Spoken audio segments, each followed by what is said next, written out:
This is the Bisexual Representation in Media panel.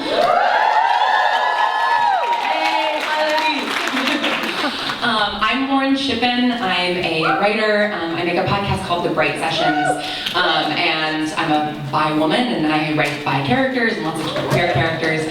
And I'm just going to have everybody introduce themselves. So your name, kind of what you do, what your connection to the topic is, etc. Cool. I'm Nicole Pacent. I'm currently out of breath because I just ran to the bathroom in between panels. I was asked to run anyone but me. Let's see, I'm an actress, I'm a writer, I am starting a podcast, I have a YouTube channel, you can find me on all the things, and I've been out as bi for, oh my god, 17 years. So, there we go. I came out pretty young. But yeah, so I've been out as bi for 17 years. I came out once Anyone But Me started, so I guess 10 years ago publicly, and bisexual representation matters to me an enormous amount because I think that we get overlooked and swept under the rug and misunderstood quite a bit. So this panel means a lot to me. I'm Stephanie Beatriz, that's very hot, Mike. I play Rosa Diaz on Brooklyn Nine-Nine. I agree with everything that you said, except for coming out 17 years ago. I was out to friends and family for a while, but I kept it kind of small. I wasn't publicly out until around 2016. I think bi rep in the media is severely lacking, and like, who don't you know that's like maybe interested in like what bi-ness is, because they probably are bi. I think a lot more people are than are out in the world, even to themselves, you know? It's like, so I'm so excited to talk about this with other women that identify this way in this room of people, and I'm really excited to hear what comes up today. My name is Caryn Hayes. I am a writer, producer, director. I have a YouTube channel where you can catch all of my shows. I have 2 series. One Breaking Point, the other Entangled With You, and some short content that you can check out there. I just created my first series with the bi lead, which is African-American woman trying to deal with life and dating and literally living in a monosexual world, which is very, very difficult. I have never actually said this in a public place, but I'm bi, and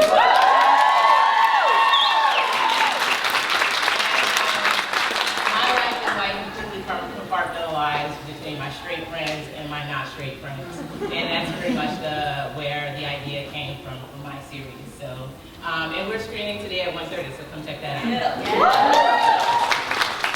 Hi everyone, my name is Trevino. I don't even know if this is on, so I'm just gonna yell. Alright, so again, my name is Eden. I was on a radio show on Josh Radio called Eden and Jets. It was the first and only Latin bisexual radio show, so that was pretty dope. We're doing it, thank you. Yeah.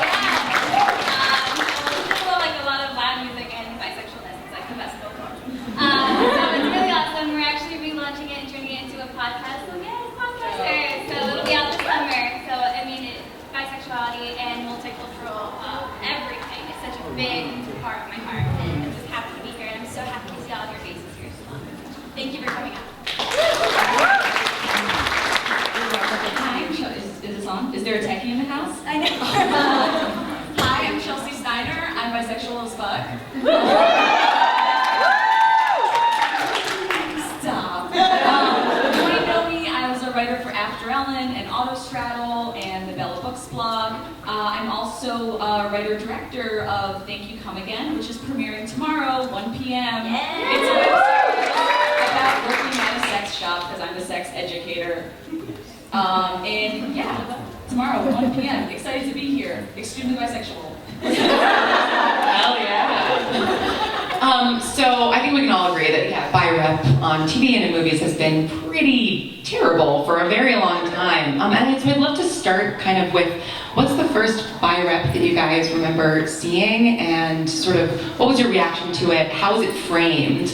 I can kick us off. I think the first one I can really think of is the show Revenge. Does anybody remember that show? I don't even remember the character's name, but the male character in that at one point is like, I'm a 3 on the, sorry?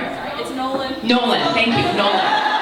And at one point he's like, I'm a 3 on the Kinsey scale. And I just remember like going to Wikipedia and being like, what's a 3 on a Kinsey scale? And then seeing that that's essentially, you know, bisexual. And that, I think, that would have been, I don't know, like 2010 or something. And that was sort of my first encounter, and I remember being like, okay, I relate to that. But that was as much as they addressed it in the show. So it didn't really carry through all that much. Well, who else wants to go? Yeah, this came up yesterday in the conversation I was having. So Alice on the L Word,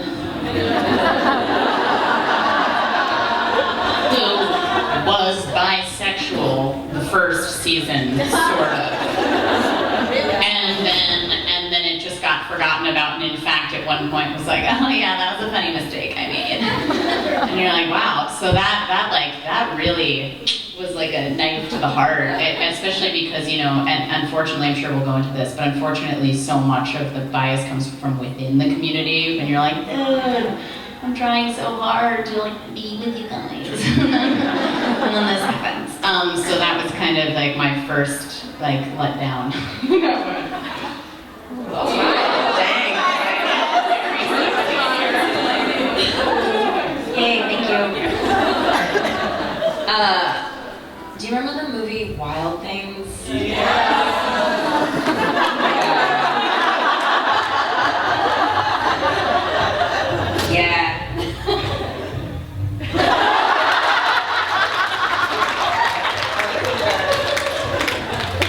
Yeah.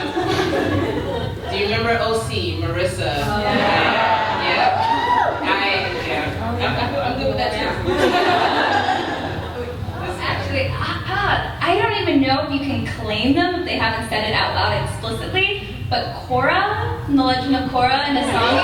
Yes, okay, am I not crazy? I'm gonna claim her on this side. Just come to the bi side. Amazing, like, yes, thank you, I feel you. Her, again, and then my heart, a piece of my soul broke, like obviously when the season was done, and I felt like a piece of me died. Her and Annalise Keating from How to Get Away with Murder. Like, bad fucking ass woman of color, just killing the game. I'm like, marry me. I like that it's 6 women on this panel, we're all sharing one mic. I'm a child of the 90s, so for me, my first intro to bisexuality was Chasing Amy and Kissing Jessica Stein, which I still love that movie. I still enjoy both. I mean, you know, Chasing Amy, a little bit problematic in this day and age, of course, what isn't? But when I remember seeing that in theaters and being like, oh, she's kissing a girl, oh, better suppress these feelings. So that was my experience. It's really efficient. Get us another mic. Anybody? That one's on, sort of. So I think like the common thread in all of this is that it's like, oh, there was this person who either I interpreted as bi, or the show sort of suggested, or the movie sort of suggested, but it wasn't necessarily explicitly stated or like a major part of their identity. And I think, you know, for so long, bisexual representation, even if it does exist, does sort of fall prey to really harmful tropes. And I think one of the things that I talk a lot about with bi friends is saying the word bisexual. And I really think that is a hugely important thing. And I know that, you know, Brooklyn Nine-Nine, for a lot of people, that was sort of the first time that, definitely the most I've ever heard the word bisexual said on television in a half an hour period. And I would just love, I want all of us to kind of, you know, talk about our relationship to the word and, you know, what we think, how important we think it is to say it in terms of representation. But I'd love to start with you, Stephanie, and kind of talking about if that was a discussion sort of with the writers of saying the word as frequently as you guys did. Yeah, it absolutely was a discussion. When the idea came up, it was Dan Gore, our show creator, cis white male, who suggested that this was maybe the road that we wanted to go down with this character. Was I comfortable playing that? I was like, yes, absolutely. I have been dropping hints to the writing staff for months, being like, I think she should date girls. I think that would be great.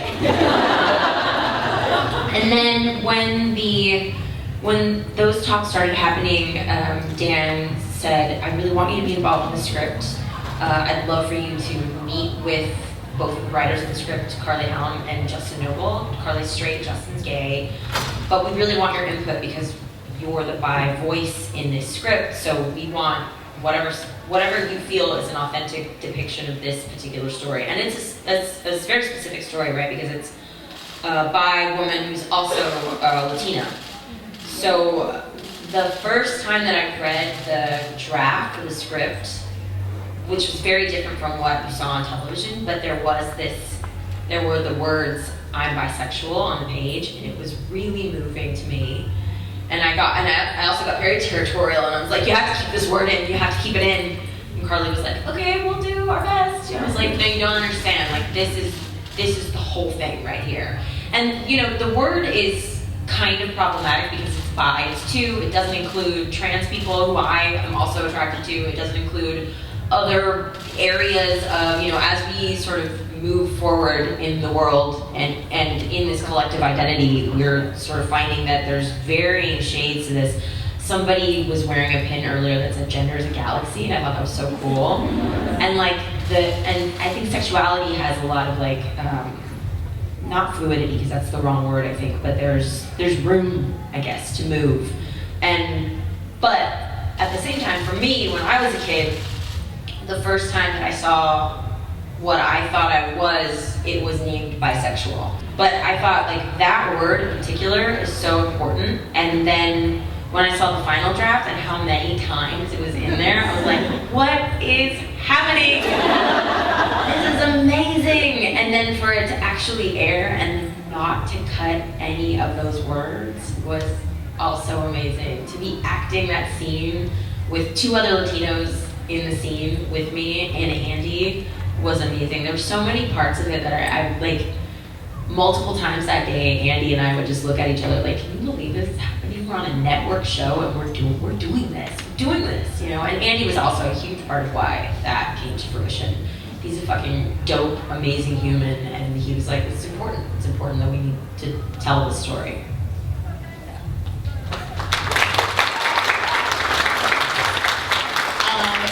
I think maybe I concur with what you said, and then I also wanted to talk about the word bi and the fact that I know that it is becoming problematic in certain circles, or people have multiple times said to me when I've said that I was bi, they're like, don't you mean maybe you're pansexual? And I'm like, please don't tell me what I mean that I am.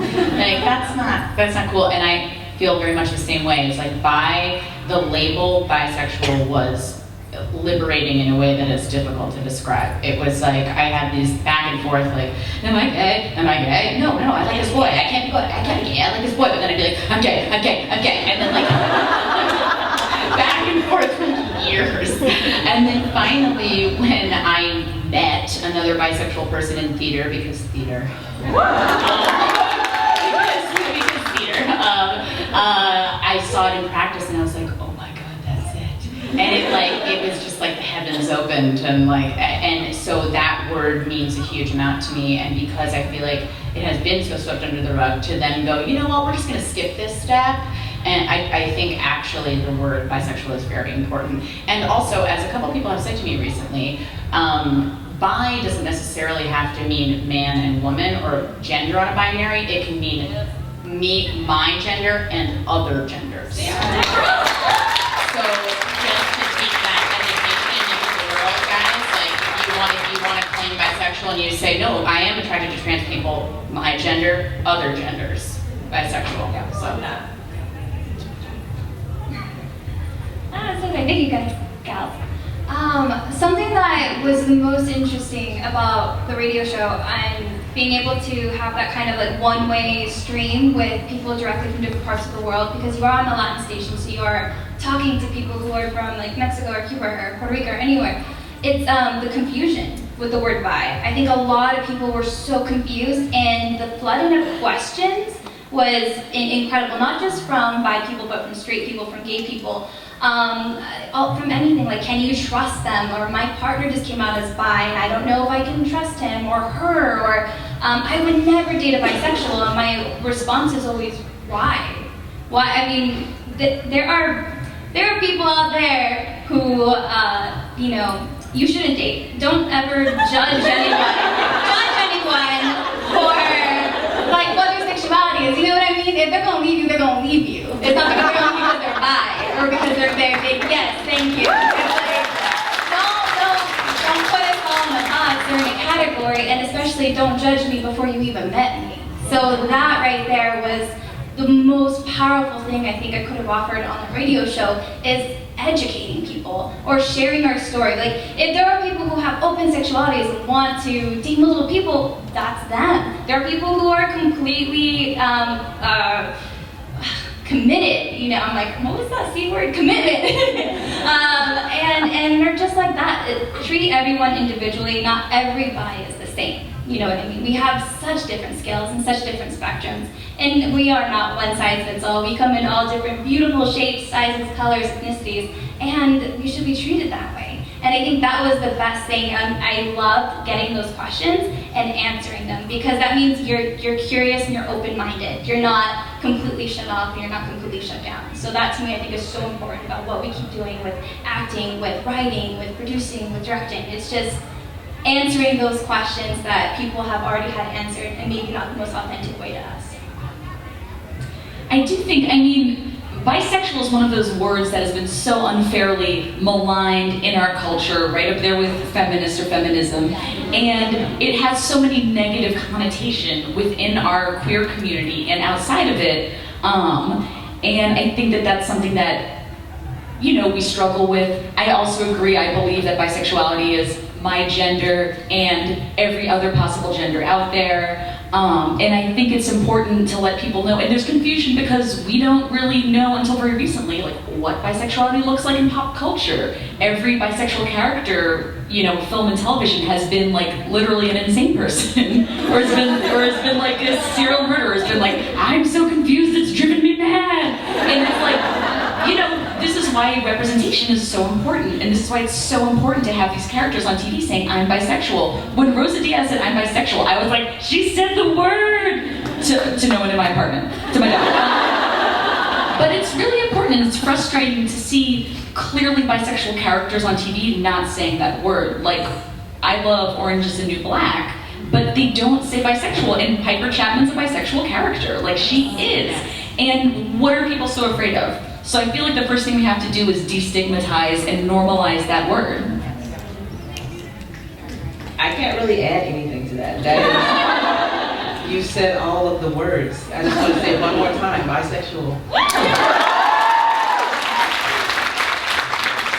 Yeah, you guys brought up so many good points, and I think another sort of like common misconception about the word bisexual is like, oh, so it's half and half. So you're like 50%, towards women and 50% towards men. It's like, no, like there are some days when I walk around and I'm like, oh God, women are so beautiful. Like, forget about men. Maybe I'm gay after all. And there are other days when I'm like, oh no, the guys are cute too. I think I also went through that thing of like, oh, I like girls. Am I gay? Because I have a gay aunt and a gay uncle, and so I grew up around that, which I was very thankful for. But then I would see a boy that I thought was cute, and I just had no representation of that in my life. And until you sort of see it represented, and in a theater group. I mean, my a cappella group, I think in college was like, oh, okay. But yeah, the 50-50 thing is something that I feel like is another harmful trope. And that's kind of what I want to talk about next in terms of representation and moving forward and doing better, both as actors and writers and directors. I'd love to first unpack like the tropes that exist that are dangerous, because they've come up a little bit. Yeah, let's get into it. I think a couple that we've already touched upon are misconceptions about the word and sort of the limitations that people will put on it of, oh, it's only two genders, it's 50-50, you're half gay, half straight, whatever it is. Also, the infidelity thing is so real. That it's a phase thing. You're just experimenting thing. I just would. And what are your favorite terrible bi tropes? I guess is the question. Who wants to go first? I have one. All right. Well, and this is the one that kind of motivated my series. The eventually you're gonna choose. You're going to eventually decide on which side you want to be on. Like, it doesn't matter who I'm with. I can be with someone for 50 years, and it won't change my attraction. That won't change who I am. When you marry someone and you're committed and you have a monogamous relationship, that doesn't mean that this is the only person that you're attracted to. That's not how it works, and that's not how bisexuality works. There is no finish line here. And I do think, you know, because eventually if you end up with someone, you're in a monogamous relationship, you get married, everyone's like, that's where you landed, you're that now. And as someone who's, and I'm part of a community that I feel like doesn't really get a lot of recognition, I'm a bisexual woman married to a cis man. And there's a lot of us out there, and there's this idea that once you get married, like, you're Streetsville now. And that's just not true, that's not the case. There's no one way to be bisexual. But I also, the trope I don't like is it's like a layover on the way to Gay Town, where you're just gay in denial. And it's like, guys, I'm at ClexaCon. If I was gay, I'd be gay. Like, cat's out of the bag. This one sucks. It's that you're a unicorn, that you're just open for 3 times, and that bugs me. That bugs the shit out of me, especially when you are talking to somebody and you're like, oh, this person's cute, maybe I'm just gonna, and then they bring their boyfriend around and they're like, ah, you sneaky little son of a bitch, you know? that just assuming that we're all just here to play and have fun, and that we're not serious, and we don't have serious feelings, or aren't seriously putting our hearts out there, and that we're committed, and all those things. So, fuck y'all. I love unicorns though, like in general, just not unicorn. The trope that bothers me the most is that we're hypersexualized. And you know, some of us are really sexual, and that's great, but not all of us are. You know, some of us do want to play, and some of us do want to, you know, go in and out wherever we want, right? That's what it works but literally sometimes. But also, some of us are in committed, deeply committed, monogamous relationships. I'm engaged to be married. Like, thanks. But the frustration that I always had watching television was, that's why I brought up Wild Things, was like, fuck, so this is the only existence that I get to have, is like, and it makes me so sad to even just talk about it, which is like, this feeling of like, well, so I'll never have like my family unit, and I'll never be just like a regular person with like a 401k and like a house, and that's not who I get to be. And then what happens when I get older and I'm not, you know, sexual currency anymore? Like, am I just tossed to the wind? Like, what am I gonna be, you know? And watching television for me as a young person was a lot of trying to see if the American dream was available to me, and it didn't feel like it was, you know? So that to me is the most frustrating, especially because I do come across as a kind of a sexual person. A lot of the characters that I play are sort of sexualized, so like to have that difficult. It was like difficult to marry, like, can I wear a super sexy dress to this event and not feel hypersexualized? Also on top of it, I'm Latina, like, how does that all fit together? So that's a trope that really bothers me. Oh my gosh, yes, I so relate to that, like, American dream idea, the growing up and being like, where do I fit in all of that? Especially having been like a Disney kid. And I'm like wanting all of the fairy tale and then being like, but the fairy tale isn't available to me. So, you know, like, I totally agree with that. So I think 2 things I want to say on this, and I'll do my best to keep this brief. The first thing is, it doesn't affect many people in this room, but some maybe, male bisexuality and not being taken seriously at all is, I mean, and like, yeah, and as women, bisexual women, we really need to come out for the guys. Like, we need like ally hard with them, because it is, as tough as it is for us, it is tougher for them in a lot of ways. it speaks to, you know, hypermasculinity and all those things that we're talking about now in the zeitgeist. But like it's damaging. They're not seen and they're not taken seriously by anyone. So that really bugs me. And then the other thing, which is a little bit more complicated, but everybody kind of touched on it. I so often feel that bisexuality and polyamory get collapsed into one another.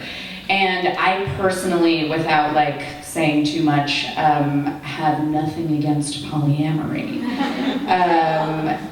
No, for real, but you know what, honestly, it's a different thing. It's a completely different thing, and it's valid and fine, and we have to actually start talking about non-monogamy and things, and different marriage structures and relationship structures than we've had set out for us, because a lot of those are problematic, but that's a different conversation. They're complementary to one another, sure, but they're different. And we really need to start being like very clear about those terms, because I know plenty of bisexual people who are monogamous. And I also know bisexual people that are polyamorous, and they don't necessarily have anything to do with one another. So. Yeah, the male bisexuality, I think, is such an important point. And in the podcast that I write, there's a couple queer male characters, like pretty much on the onset. And then I knew I wanted to write a bisexual character, and I act in the podcast as well. So I sort of flirted with it, just adding that to my character. And then I decided to make it one of our male characters. And it's funny, that was sort of the straw that broke the camel's back for a lot of our listeners in terms of representation. Because they were like, oh, well, we were fine with the like gay male couple, but you had to include like another queer character, and you have to make this guy bisexual. I'm gonna stop listening. I'm like, oh boy, okay, well, you've just proven my point of why I wanted to make this character bisexual. And yeah, I think that is hugely underrepresented, absolutely. And also what you said about, you know, both of you, what you said about where do I fit? I think one of the challenges that we have in representation right now is that media often is sort of divided into like there's straight media and there's gay media. And I personally have encountered biphobia in both of those circles. And like I remember seeing, I don't want to call it the show by name, but like a show that was very like pro-gay that that made like a really cheap joke at the expense of bisexuals. And I was just like, oh, I assumed that this was a safe space for me to watch because it's a gay show, but I guess not. And so I think that's one of the sort of the challenges with bisexuality is that so many people think of it as an in-between space rather than an actual identity. And so it's not easy to sort of fit into one or the other box. And so we just don't get really anything, which is really frustrating. And I'd love to talk about, we're gonna take questions in a little bit, so start thinking of questions. But I'd love to talk about what you guys wanna see moving forward. You know, we've kind of talked about the tropes, we've talked about the word. What's the ideal world in media for bisexuals? I know it's a big question, but what are like a couple things that you guys would really love to see moving forward?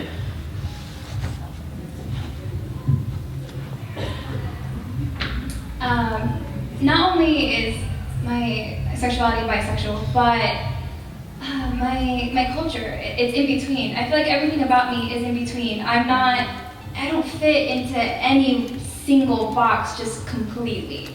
And I'm okay with that. I love that. And I want to see more of things that represent the in-between. I want to listen to music and hear radio artists. I want to see films. I want to see more diversity in everything that there is.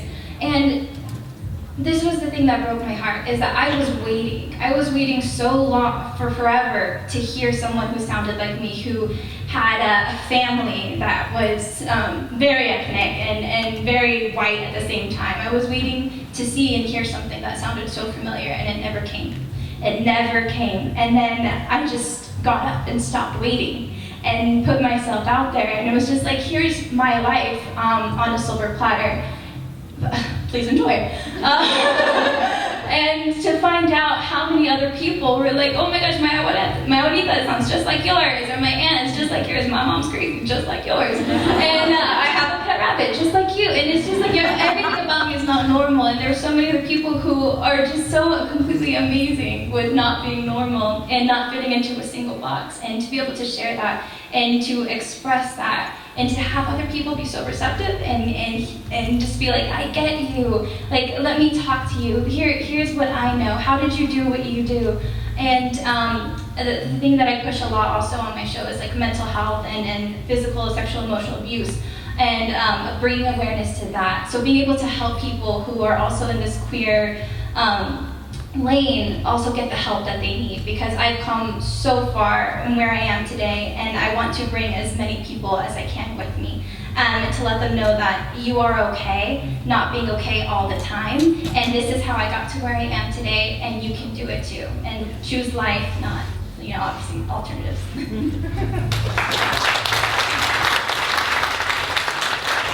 I'm just at a place now where I want to see more variety and more diversity in story, in bi stories. I want to see bisexual moms. As someone who's planning a family right now, I want to see bisexual moms. I want to see, how do you talk to your kids about that? I want to see older bisexual characters. And I was at ClexaCon last year, and I was on a panel and someone stood up and said, hey, I'm a bisexual trans man. I never see myself in pop culture or media. And I was like, wow, he's right. So I wrote and made a web series where one of my leads is a bisexual trans man. Because I was like, I want to see everything that I'm not seeing.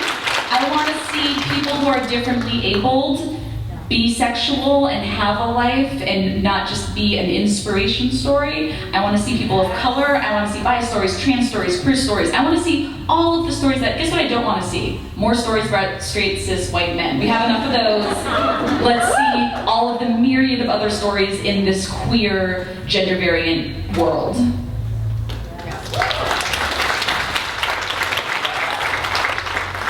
I tried not to jump at the mic when the question came out. I tried to calm down. I mean, I'm a writer, so I am definitely, this is something that I think about constantly, and you see it in my work everywhere. And I'm always inclusive of all queer characters. But the thing that I want to see, I don't understand how many, do you know how many TV shows there are of straight people? TV shows with straight people dating, and they can never find anyone, and it's crazy. And we've had a few, the L word, obviously. We don't have to talk about it. There are so many other. There are just a few of the shows that are about gay characters, right? But it boggles my mind that I can't think of. Please let me know if there are some that I don't know about that have lead bisexual characters. Lost Girl. Lost Girl, yes. I've seen it. Grey's Anatomy. Well, Grey's Anatomy is an ensemble. But it counts. I love Caryn. She's like the number one. right. That's what I'm waiting for. She's got, oh no, that's back up.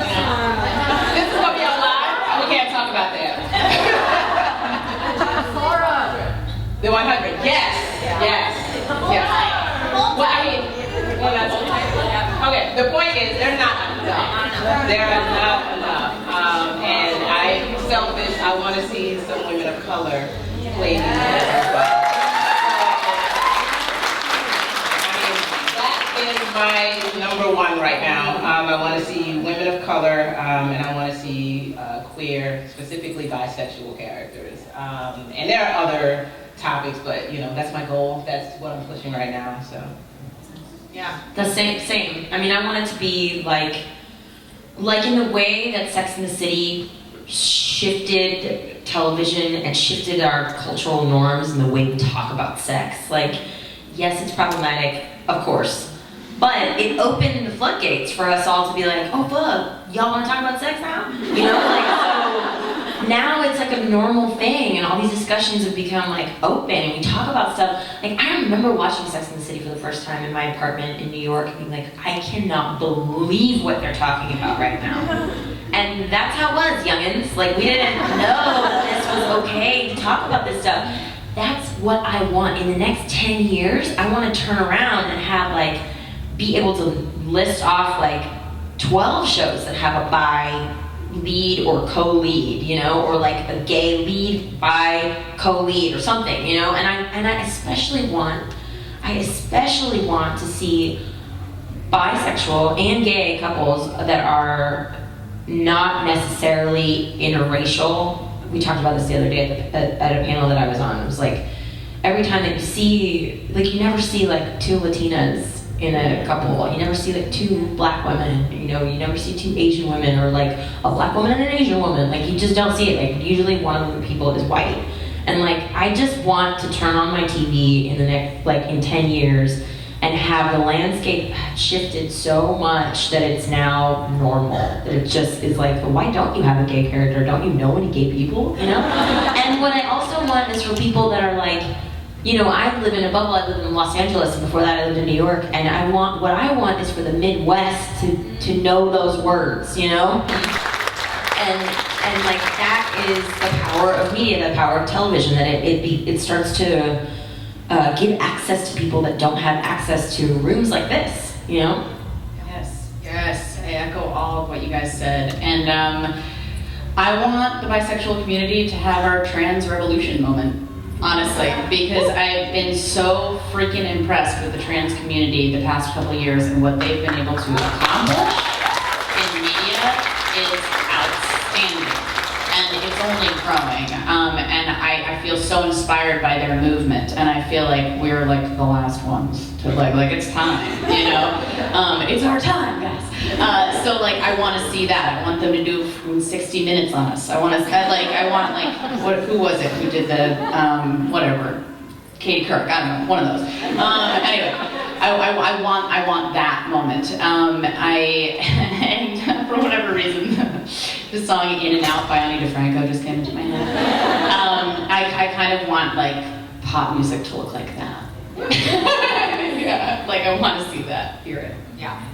Yeah, I completely agree with what all of you have said. I think for me, I want two things simultaneously, which is that I want it to continue to be normalized, because being bisexual is normal. There's nothing, you know, weird or you know, aberrant about it. And I think that just having a casual bisexual character and sort of casually saying the word is a great way to do that. But I also do want more stories like Rosa's. I want more coming out stories. People sometimes ask me, you know, why I don't have my gay characters really confront all that much homophobia, or I sort of do a big, like, overwrought coming out story. And it's because I kind of just wanted to explore the relationship rather than the sexuality, and because we've had a lot of those stories compared to bi coming out stories. Whereas all of these harmful tropes that we see in media are also things that I think we've all confronted in our actual lives, you know? Sort of straight friends being like, oh, okay, you're just experimenting and going on dates with girls when you find out I'm bi, and then they're like, oh, okay, never mind. And I want to confront those things in media. I want to have those difficult conversations. I want to have those, you know, uncomfortable conversations between characters and have those coming out stories. So I think that's what I want, and definitely also sort of having more overlap with the trans community and the bisexual community. Because I think, Chelsea, you were saying that, yeah, a trans man who's bi, and of course there are tons of people like that, I'm sure, and sort of including that a little bit more and showing the spectrum of identity, rather than just like, oh, the hot girl who will just is down for anything, you know, which was sort of the only bisexual character on TV for such a long time. Yeah. You just reminded me when you said coming out. You know, as bisexuals, we have to come out over and over and over again for all of life. And I would like to see that story told, and see people see how ridiculous it is that we have to continue doing that, you know? And I think personally about, I too am married to a cis man, and I think, thank God, he's incredibly open and a wonderful ally and all those things. But, you know, I've thought many times about, like, how am I going to come out to our kids? I have zero example of that to look to. Like, when is the right time to do that?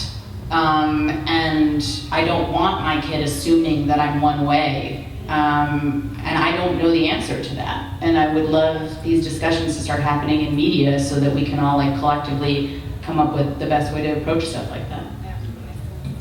So I think we've got about 12 minutes left, so I'd love to take some questions. We have a lot of people, so please keep your questions on topic and actual questions. Yes, you have to. Okay, so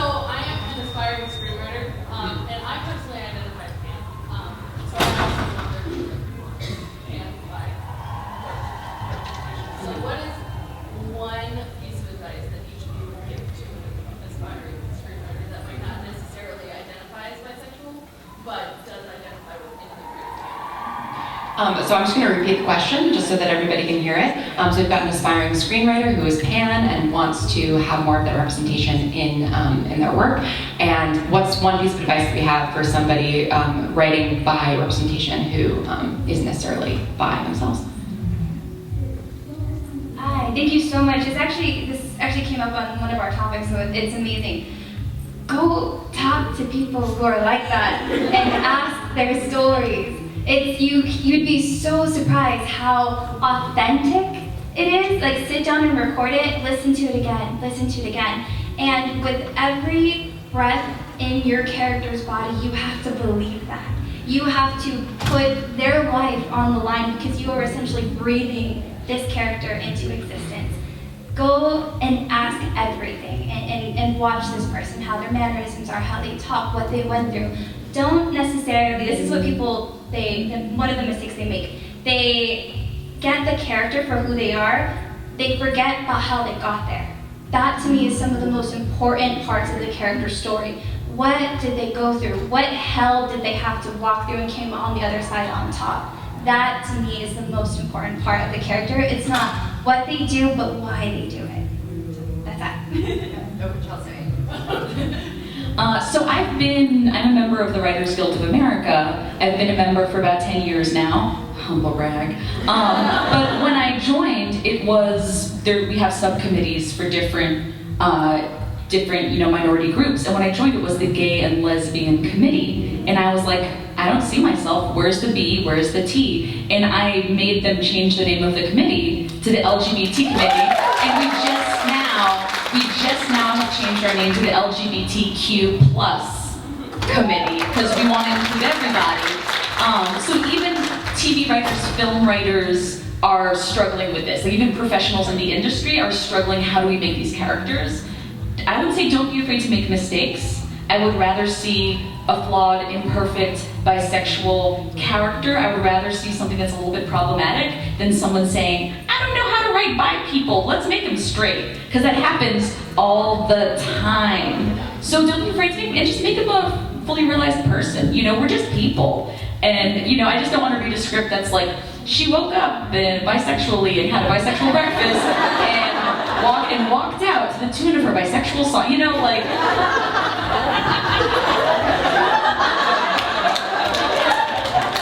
That's it.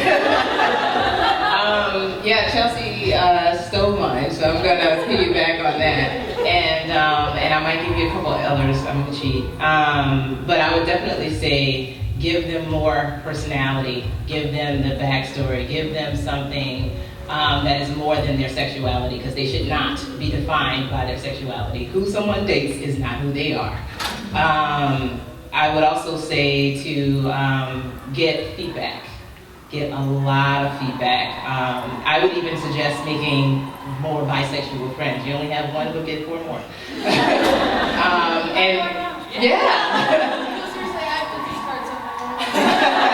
Indeed. And I mean, the thing is, you can't, if you're not writing from their experience, then definitely try to be a part of their lives and not just, read this, let them get the feedback and then walk away.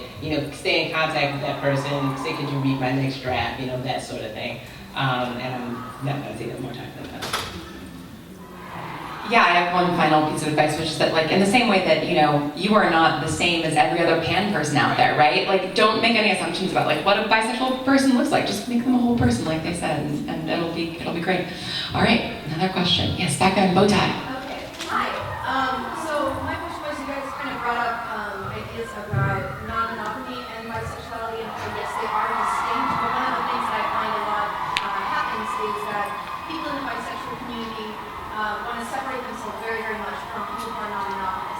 And it kind of ends up alienating people who are bisexual and non-monogamous. And so I would really like to hear what we as creators and what we as consumers can do and what you guys hopefully are seeing in order to make bisexuality and non-monogamy be a less conflict. great question. So sort of, how do we solve community infighting between bisexuals and polyamory? We're gonna fix it right now.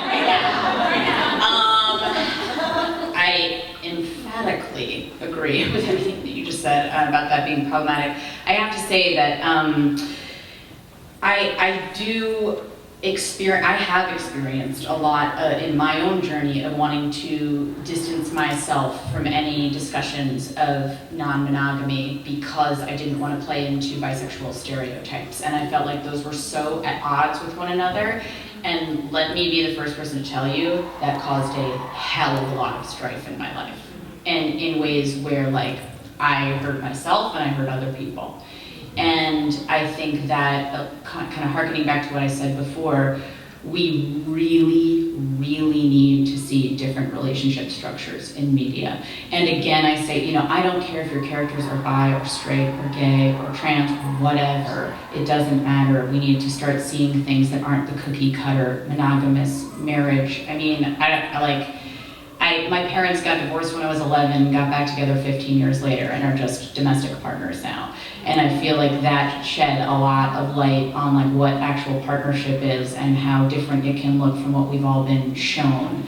And so while I think that we need to be very careful in our conversations about this and make sure that people know that bisexuality and polyamory are mutually exclusive, I also think that we can't be afraid of the crossover, because there is some, and not just within the bisexual community, but within everybody. There are reasons that divorce rates are so high, there are reasons that people cheat on each other. We need to start having conversations about what healthy relationships look like and what honesty and communication looks like.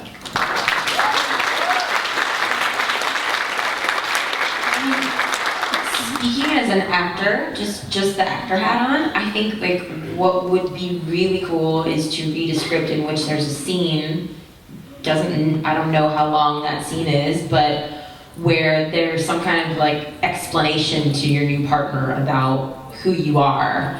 And throw some comedy in there or make it dramatic, like however you want, but like let us hear that conversation. Like if we've never been witness to it, then we don't know what it is, but you have. So use that and write it so that we can see it. I mean, that's really all this is. It's like, how do we get that story told? Well, fucking, we're gonna have to tell it because they're not gonna tell it, or like, I mean, that's to me is the best way, is to write that scene, to write that really funny scene in some restaurant on like the third date where you let your new, person that you're dating know, like, I am bi and I'm also polyamorous, and have that person have the worst or best reaction.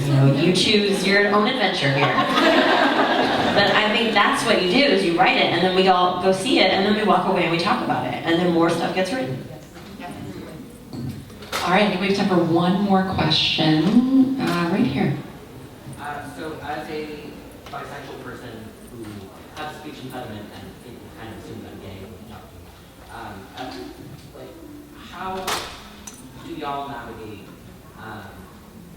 the fine line, I feel, between correcting someone about your sexuality and then just letting it slide, because like the situation is always different. Oh, this is such a yeah. I'm gonna jump right into this. This is a great question. How do you correct somebody when they just assume something? So I live in West Hollywood in Los Angeles, which is the gayest city in LA, and I sing in a church choir that's a very gay church choir, and I volunteer a lot at the LGBT Youth Homeless Center, and so I spend a lot of time around older gay men. And I remember the first time I was volunteering with them, one of them asked, "Oh, are you lesbian?" And I said, "No." And that was the end of the conversation. And it was so awkward, because I was like, I'm part of your community, but the way you asked that made it feel like there was one right answer, and it was either like, oh, I'm a lesbian and therefore like one of you, or I'm not a lesbian and therefore there's not more of a conversation. So a lot of the time I've just sort of been like, oh, okay, and then I think more recently I've just sort of been like, oh, actually, like I'm bi, or I'll try to like sneak into the conversation, like, oh, I was on a date with this girl once, or like, my ex-boyfriend, like kind of just trying to awkwardly shoehorn a reference into my sexuality. I've not found a good solution. This is something that frustrates me a lot, so please tell me how you do this.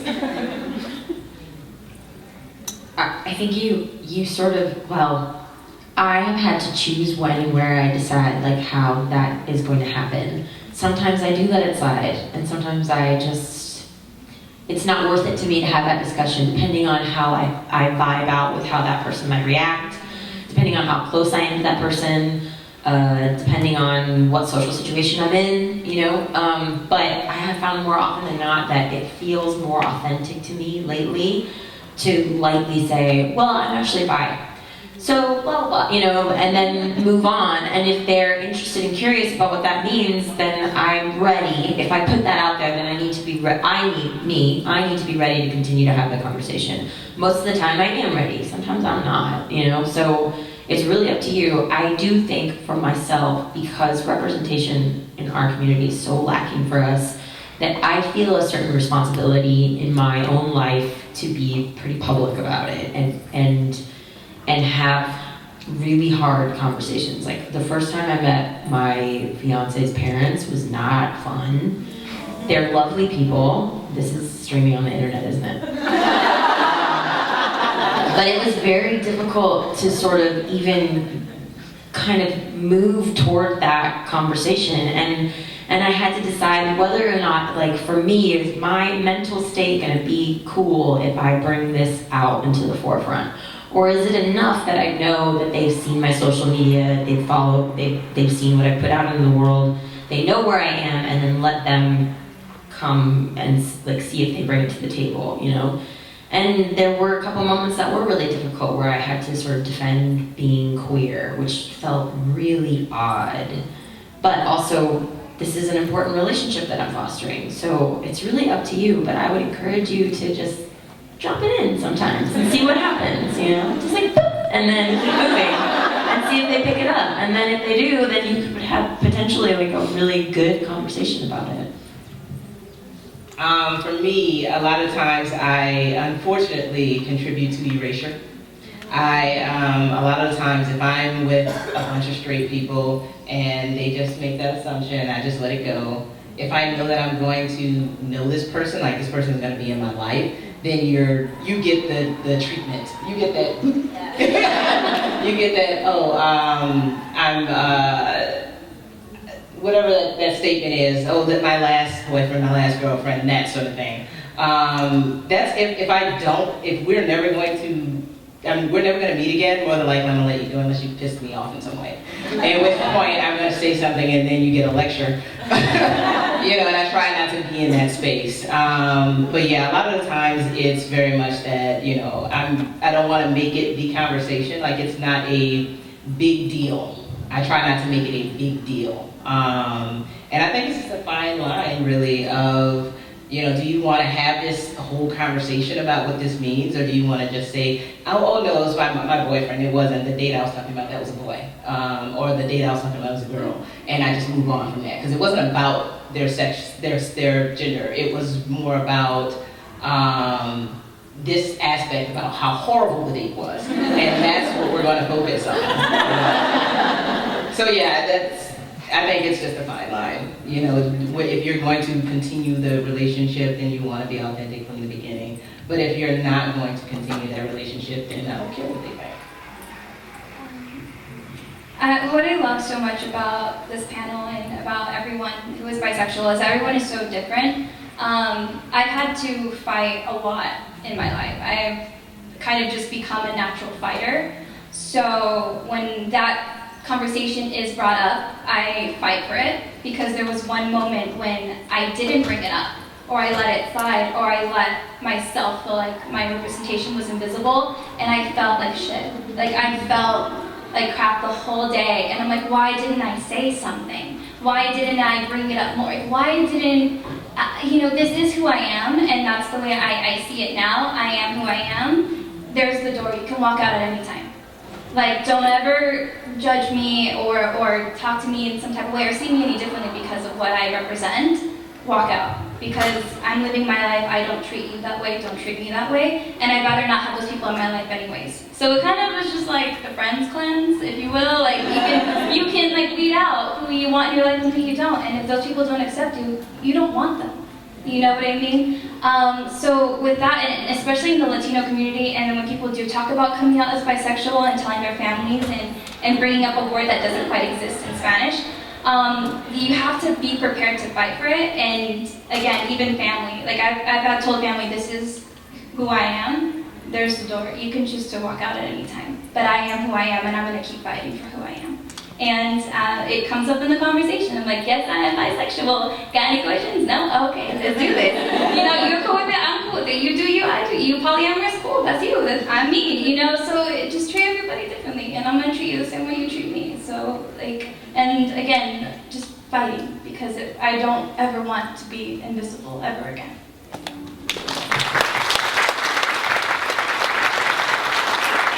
So as someone who, you know, my coming out wasn't fun. I was outed against my will, and it sucked.